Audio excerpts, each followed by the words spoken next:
In ku dhow 50 qoys oo ka mid ah qoysaskii ay saameynta xooggan ku yeelatay fatahaadii Webiga Shabeelle Beledweyne uu ka sameeyay ayaa maanta deeq raashin ah oo ka timid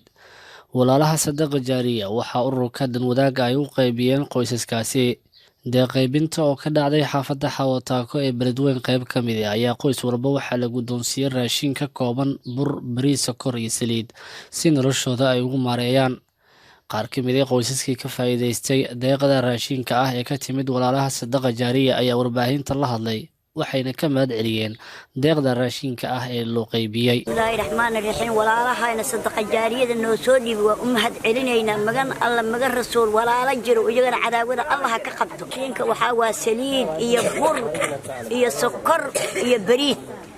hadda koorna dharna waa qaadan. Bismillaahi Raxmaani Raxiim walaalahayna sadaqayna siiyay naftoodii waalidkood Allah cafiyo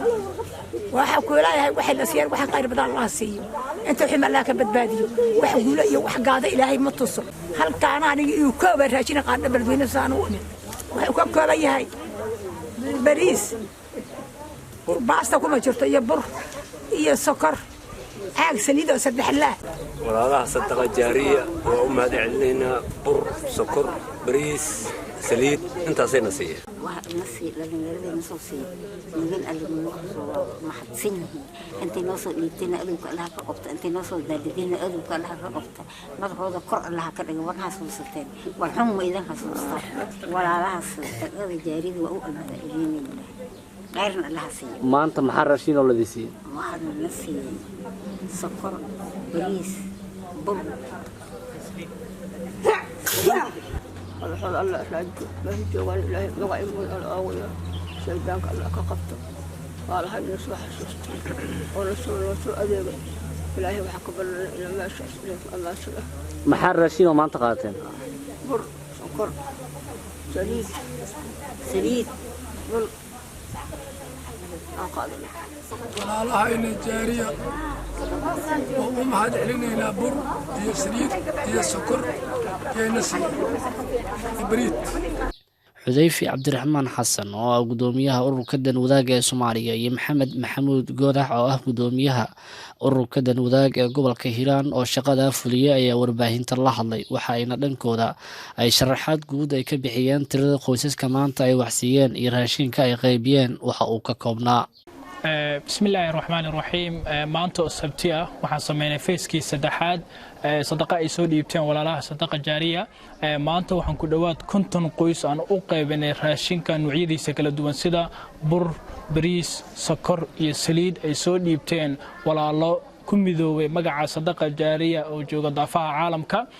anigoo maanta ka wakiila anigoo ah gudoomiyaha ururka Danwadaag magaalada Muqdisho waxaan ka keenay sadaqada ay soo dhiibteen walaalaha Sadaqa Jaariya maanta oo sabtiyana waxaan qaybinay sidaad u jeedaanba sadaqadii aan ugu talagalnay 50 qoys ku dhawaad 50 qoys sidaas daraadeed insha Allah waxaan rajeynaynaa maalmaha kala soo socda inaan qaybin doono dhar noocyadiisa kala duwan iyo feesas kala duwan ilaahay waa mahadsantii dhammaan maanta waxaan loo suurta gashay inaan ku guuleysano feeskii saddexaad sadaqadii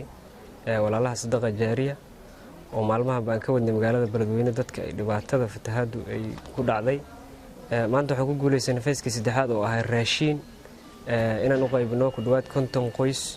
oo inoo soo gashay inaan si nabad ku gaarsiino raashinkaas oo bur iyo bariis iyo sokor iyo saliid ah dhammaantoodna waxay ku helaan si nabad waxaan uga mahad celinaynaa walaalaha Sadaqa Jaariya oo wada weli kaalmadii iyo gargaarka ay gaarsiinayeen dadka walaalaha dhibaataysan maantana waa feeskii saddexaad waxaan rajeynaynaa isbuuca soo socday maalmaha soo socday inaan gudbi doono faysas kale oo aan ku siin doono lacag iyo wixii lamida oo Ilaahay uga soo qaaday ayagana waxaan leenahay waa mahadsantihiin dhammaan dadka danyarta ahay oo aan u garanay inay u qalmeen inay kaalmadani gaarto waan gaarsiinay waa wajigii saddexaad ee Sadaqa Jaariya deeq ah oo ka yimaada oo ururka Danwadaag ay u qaybiyaan qoysaskii ay saameynta ku yeelatay fatahaadii Webiga Shabeelle ee Beledweyne dhawaan uu ka sameeyay waxaana weli harsan wajiyo kale sida ay noo sheegeen madaxda ugu sareysa ururkaasi. Maxamed Ibraahim Siyaad telefishinka caalamiga ah ee Kalasan Beledweyne.